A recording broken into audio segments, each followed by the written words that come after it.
యేసుక్రీస్తు ప్రశస్తమైన నామంలో శుభవందనాలు. నా పేరు చెల్లి అశోక్ కుమార్. మా స్వగ్రామం, సొంత ఊరు మరి ఆంధ్రప్రదేశ్. బాగా గుర్తు రావాలంటే సూర్యలంక సముద్ర తీరం ప్రాంతంలో మా ఊరు. మాకు సూర్యలంక సముద్ర తీరం 7 కిలోమీటర్ల దూరంలో ఉంటుంది. సో నేను చెల్లి శామ్యుల్, చెల్లి ప్రసాదమ్మ అనే దంపతులకు 1977 సంవత్సరంలో పుట్టడం జరిగింది. అయితే మా కుటుంబంలో జరిగిన దేవుడు చేసిన అద్భుతాన్ని సమయంలో నేను మీకు చెప్పాలని ఆశపడుతూ ఉన్నాను. మా నాన్నగారు ఆంధ్రప్రదేశ్ స్టేట్ వైరసింగ్ కార్పొరేషన్లో జూనియర్ అసిస్టెంట్గా పనిచేస్తూ ఉండేవాళ్ళు. 1989 సంవత్సరంలో మా నాన్నగారికి లివర్ జబ్బు వచ్చింది. లివర్ జబ్బు రావడంతో ఆయన్ను మరి నేను అప్పట్లో 7th స్టాండర్డ్ 8th స్టాండర్డ్ చదువుతూ ఉన్నాను. మా అక్క, మా చెల్లెలు వాళ్ళు, అక్కేమో 9th క్లాస్, మా చెల్లెలు 6th క్లాస్ అలా చదువుతూ ఉన్నారు. ఆ టైంలో మా నాన్నగారికి హెల్త్ బాగాలేదు. గవర్నమెంట్ వారు అప్పట్లో 89లో సుమారు 3,600 రూపాయల జీతం ఇచ్చేవాళ్ళు మా నాన్నగారికి. అయితే నాన్నగారికి ఆరోగ్యం బాగాలేనందువల్ల చాలా హాస్పిటల్స్ చెప్పాం. అప్పట్లో అపోలో హాస్పిటల్ చెన్నైకి వెళ్ళాం, ఆ తర్వాత నిమ్స్ హాస్పిటల్ హైదరాబాద్కి వెళ్ళాం, తర్వాత గుంటూరు జనరల్ హాస్పిటల్ కూడా తీసుకొని వెళ్ళాం. అయితే అప్పటి నుంచి సుమారు 97వ సంవత్సరం వరకు కూడా ఆయన్ని తిప్పని హాస్పిటల్ లేదు, ఆయన శరీరంలో డాక్టర్స్ టెస్ట్ చేయని ప్రదేశం లేదు. సో అలాగూ భయంకరమైన పరిస్థితికి వచ్చేసాడు మా నాన్నగారు. సో చివరికి గవర్నమెంట్ వారు కూడా ఏం చేశారంటే, ఈయన ఇంకా గవర్నమెంట్ ఉద్యోగానికి రావట్లేదు కాబట్టి ఆయనకి లాస్ ఆఫ్ పే కింద జీతం ఇవ్వాలని వారు నిర్ణయించి 3,500 రూపాయలు వచ్చే జీతాన్ని చివరికి వాళ్ళు నెలకి 350 రూపాయలు ఇవ్వడం ప్రారంభించారు. అయితే ఆ సమయంలో మరి మా నాన్నగారికి 97 సంవత్సరం ఇదే నవంబర్ నెలలో వాళ్ళు ఏం చెప్పారంటే, ఈయన చెల్లి శామ్యుల్ అనే వ్యక్తి బ్రతకడు, తీసుకొని వెళ్ళిపోండి ఇంటి హాస్పిటల్ నుంచి ఇంటికి అని చెప్పారు. చెప్తే ఇంటికి తీసుకొని వచ్చాం. మరి మా అక్క, మా చెల్లెలు, నేను, మా తల్లిగారు ఏడుస్తూ ఉన్నాం. మా నాన్న ఇంక బతకడు, చచ్చిపోతాడు అని ఏడుస్తూ ఉన్నాం. మా అమ్మేమో మా అమ్మ వాళ్ళ నాన్నకి ఒక్కతే బిడ్డ.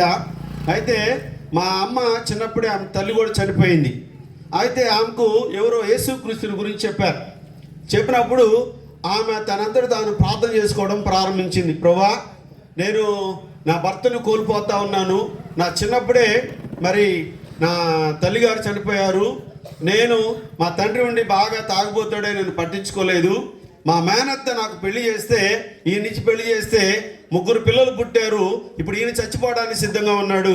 ఒకవేళ ఈయన కనుక చచ్చిపోతే 3 పిల్లలు నేనేమవ్వాలి అని యేసుప్రభు దగ్గర ఏడుస్తూ ఉంది ప్రతిరోజు. ఒకనొక దినాన మా నాన్న హాస్పిటల్ నుంచి తీసుకొని వచ్చాం. ఆయన ఇక బతకడు అంటే ఇంటికి తీసుకొని వస్తే ఆయన పరిస్థితి ఎలా ఉందంటే పొట్టంతా ముందుకు వచ్చేసింది. అయితే అక్కడ ఎప్పుడు చచ్చిపోతాడు ఈయన, మా పేటలో వాళ్ళందరూ కూడా ఎప్పుడో చచ్చిపోతాడు ఈయన అని చెప్పి అందరూ మా మీద జాలిగా చూడటం ప్రారంభించారు. మరొక విషయం ఏంటంటే, ఎప్పుడైతే మేము మా నాన్నగారి హెల్త్ బాగట్లేదో అప్పుడు మా బంధువులు మా ఇంటికి రావటం మానేశారు. ఒకటే బాబాయ్, మా పిన్ని కానీ, మా అత్తలు కానీ, మా మామలు కానీ ఎవరు మా దగ్గరికి రావట్లేదు. అందరూ మమ్మల్ని వదిలేశారు. డబ్బులు లేవు, మనిషి చచ్చిపోయేటట్టున్నాడు, ఈ పరిస్థితులన్నీ ఉన్నాయి, ఎవరు పట్టించుకోవట్లేదు.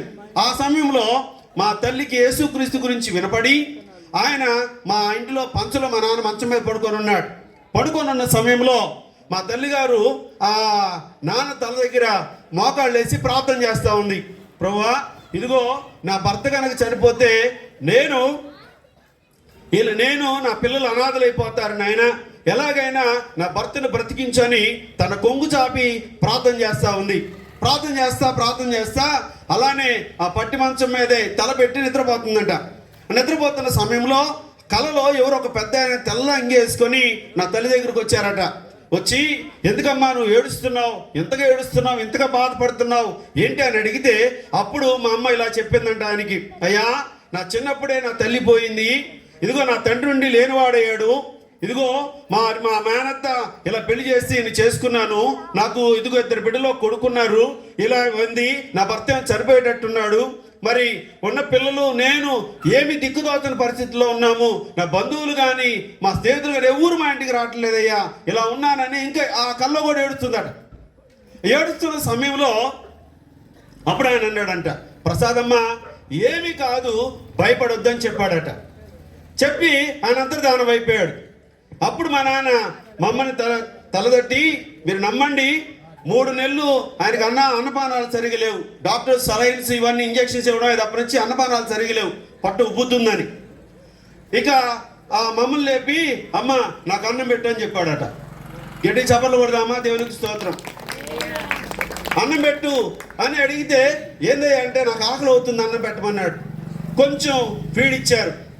అలాగా కొంచెం కొంచెం కొంచెం కొంచెం కొంచెం కొంచెం ఫీడ్ ఇస్తుంటే అలా అది తింటూ, మీరు నమ్ముతారో నమ్మరో, 97వ సంవత్సరం నవంబర్ నెలలో చచ్చిపోతాడు అనుకున్న వ్యక్తి ఇప్పటికీ బతికే ఉన్నాడు. దేవునికి స్తోత్రం. మరి మా అక్క పెళ్లి చూస్తాడో లేదో అనుకున్నాం. మా అక్కకు పెళ్ళి అయింది, 3 బిడ్డలు ఆమెకు. మా చెల్లెలి పెళ్ళిళ్ళు చూస్తాడో లేదో అనుకున్నాం. మా చెల్లెలికి పెళ్ళి అయింది, ఆమెకి 2 పిల్లలు. మరి నా పెళ్లి చూస్తాడో లేదో అనుకున్నాం. నాకు పెళ్ళైంది, నాకు ఒక కొడుకు. చివరికి ఏంటంటే మా నాన్న ముది మనవను కూడా చూశాడు. దేవునికి స్తోత్రం. ఎందుకు ఈ విషయం చెప్తున్నానంటే, యేసు ప్రభు పాదాలు పట్టుకుంది మమ్మ, అంతే. బంధువులు స్నేహితులు ఆదరిస్తారని చూడలేదు. యేసు ప్రభు పాదాలు పట్టుకుంది. మీరు నమ్మండి, ఈ రోజుకి ఒక్క మందు కూడా లేదు మా నాన్నకి, ఇంకా బతికే ఉన్నాడు. మీకు తెలుసా, రోజు దేవుని పాటలు పాడతాడు, ప్రభువుని స్తుతిస్తాడు. మీకు కావాలంటే ఎవరైనా మీటింగ్ అయిపోయిన తర్వాత దాన్ని పర్సనల్గా వచ్చి కలవండి, నేను నా వీడియో కాల్ చేసి మా నాన్న చూపిస్తాను నా ఫోన్లో. సో ఈ దేవుణ్ణి నమ్మితే, నేను చెప్పగలుగుకున్న సత్యం ఏంటంటే, ఈ దేవుణ్ణి నమ్మితే ఈ దేవుడు ఎవరి జీవితంలోనే అద్భుతం చేస్తాడు. వీళ్ళు కుంటోళ్ళ లేకపోతే వీరు వేరే మతస్థులా అనేది ఏమీ లేదు. ఎవరు నమ్మినా, ఎవరి జీవితంలోనైనా ఈ దేవుడు అద్భుతం చేయడానికి సిద్ధంగా ఉన్నాడు. అయితే మనము చేయవలసిన పని ఏంటంటే, ఎవరైనా మనము చేయవలసిన పని ఏంటంటే, ఈ దేవుడికి డబ్బులు ఇవ్వాల్సిన పని లేదు. ఈ దేవుడికి నీ అందచందాలు అవసరం లేదు. ఈ దేవుడికి నీ బట్టలు అవసరం లేదు. ఈ దేవుడికి నీ ఆస్తిపాస్తులు ఏమీ అవసరం లేదు. ఈ దేవుడికి కావాల్సింది ఏంటంటే నీ హృదయం మాత్రమే. ఈయన ఎలా వస్తాడు నీ దగ్గరికి అంటే, నువ్వు చేయవలసిన పని ఏంటంటే, ఏమీ ఇవ్వకుండానే యేసు ప్రభువా నా హృదయంలోకి రా అంటే నీ హృదయంలోకి వచ్చేస్తాడు, అంతే. అంత గొప్ప దేవుడు ఈ దేవుడు. ఇంకెంత గొప్ప దేవుడు తెలుసా? ఏమండి, చాలామంది మేము గొప్ప కార్యాలు చేస్తున్నాము, పుణ్యకార్యాలు చేస్తున్నామని చాలామంది అనుకుంటూ ఉంటారు. నేను ఒక మాట చెప్తాను మీకు అర్థం అవడానికి. మీరు ఇంట్లో పాలు కాస్తారా? పాలు కాసిన తర్వాత కాచిన పాలలో ఒక ఉప్పు వెలికేయండి, పాలన్నీ ఏమవుతాయి? మొత్తం పగిలిపోతాయి. మీరు చేసే మంచి పనులన్నీ ఆ పాలు అనుకోండి. ఒక్క ఉప్పు పలుకు మీ చేసిన పొరపాటు అయితే, మీరు చేసిన మంచి పనులన్నీ పాలాగా పగిలిపోతాయి. కాబట్టి దేవుడు ఏం చెప్తున్నాడంటే, నువ్వు నా దగ్గరకు వస్తే, నువ్వు నన్ను నీ హృదయంలోకి ఆహ్వానిస్తే, నేను చేసే పని ఏందో తెలుసా? తూర్పుకి పడమటికి ఎంత దూరమో అంత దూరం ప్రతి ఒక్కరి పాపాన్ని విసిరేస్తానన్నాడు దేవుడు. అయితే చేయవలసిన పని, యేసు క్రీస్తుని నిజ రక్షకుడిగా అంగీకరించి నీ హృదయంలోకి ఆహ్వానించగలిగితే, నా తండ్రి జీవితంలో చేసిన మేలు మీ జీవితాల్లో చేయడానికి ఈ దేవుడు సిద్ధంగా ఉన్నాడు. నువ్వెవరు అయినా, ఒకవేళ కష్టంలో ఉన్నావా, నష్టంలో ఉన్నావా, అప్పుల్లో ఉన్నావా, బాధల్లో ఉన్నావా, ఇబ్బందుల్లో ఉన్నావా, కష్టాలలో ఉన్నావా, కన్నీటితో మగ్గిపోతున్నావా, ఎందుకులే బ్రతుకని చచ్చిపోవాలని అనుకుంటున్నావా, ఈ రాత్రి నేను ప్రకటిస్తున్న ఈ యేసే దగ్గర నువ్వు వస్తే, ఈ దేవుడు ప్రతి ఒక్కరి జీవితాన్ని మార్చడానికి సిద్ధంగా ఉన్నాడు. అందుకే ఈ దేవుడు ఎంత గొప్ప దేవుడు తెలుసా? ప్రకటన గ్రంథం 3వ అధ్యాయం 27వ వచనంలో, ఇదిగో నేను మీ హృదయాన్ని తలుపు వద్ద నిలబడి ఉన్నా, ఎవరైతే ఇదిగో నా స్వరం విని తలుపు తీస్తారో వారితో కూడా నాతో కూడా వారును కలిసి భోజనం చేస్తానన్నాడు దేవుడు. ప్రతి ఒక్కరితో భోజనం చేయడానికి సిద్ధంగా ఉన్నాడు దేవుడు. అయితే చేయవలసిన పని, యేసు ప్రభువా నా హృదయంలోకి రా అంటే దేవుడు నీ హృదయంలోకి వస్తాడు, నీ పాపాలన్నిటినీ క్షమిస్తాడు, నిన్ను పరిపూర్ణమైనటువంటి పరిశుద్ధుడిగా తీర్చిదిద్దడానికి ఈ దేవుడు సిద్ధంగా ఉన్నాడు. దేవుడి కొద్ది మాట మనకిల్లో దీవించునుగాక. మన మధ్యలో దేవుని సేవకులు దయాకర్ గారు వచ్చి ప్రార్థన చేస్తారు.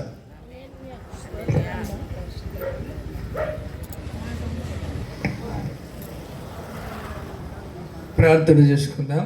అందరూ కళ్ళు మూసుకుని తలలు వంచుదాం. పరిశుద్ధమైన ప్రేమగల తండ్రి, పరలోకమందున్న యేసయ్యా, మీకు వందనాలు, స్తుతులు, స్తోత్రం చెల్లిస్తున్నామయ్యా.